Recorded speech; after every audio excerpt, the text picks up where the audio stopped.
PPI claims against lenders. The results are revealed.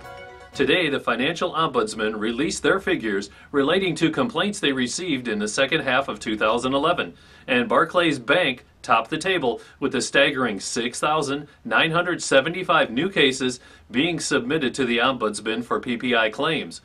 We will highlight some of the other leading offenders for not upholding PPI complaints before they reach the Ombudsman, and maybe, if we continue to expose these figures, then these companies may start to change the way they operate. MBNA Europe Bank Limited. We are hot on the heels of Barclays with 5,377 complaints being submitted to the Ombudsman.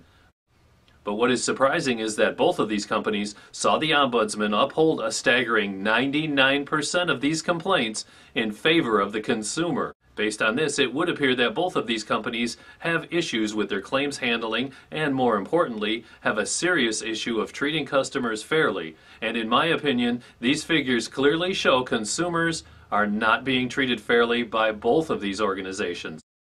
The next big offender is Capital One, Europe. We also had 5,057 PPI complaints registered against them for the same period.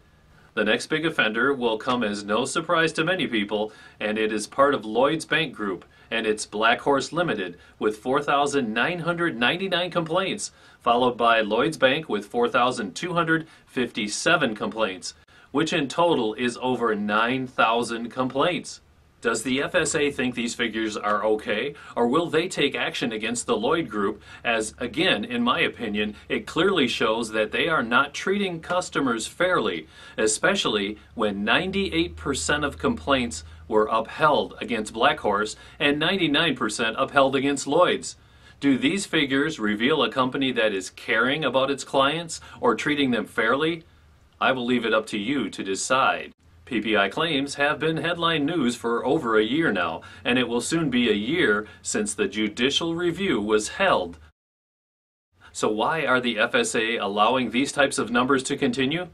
Surely with Lloyd's we have been at the top or close to the top of these complaint statistics for the last 12 months and must clearly see that they are not acting in the best interest of their clients and should come out and explain themselves to the public.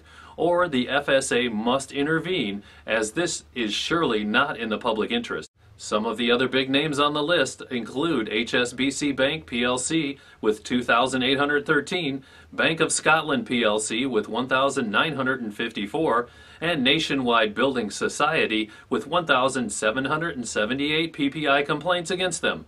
These figures, which are purely based on PPI claims, suggest that the problem has not been resolved, and it is the banks that need to sort the problem out, and not claims management companies, as is being suggested by some.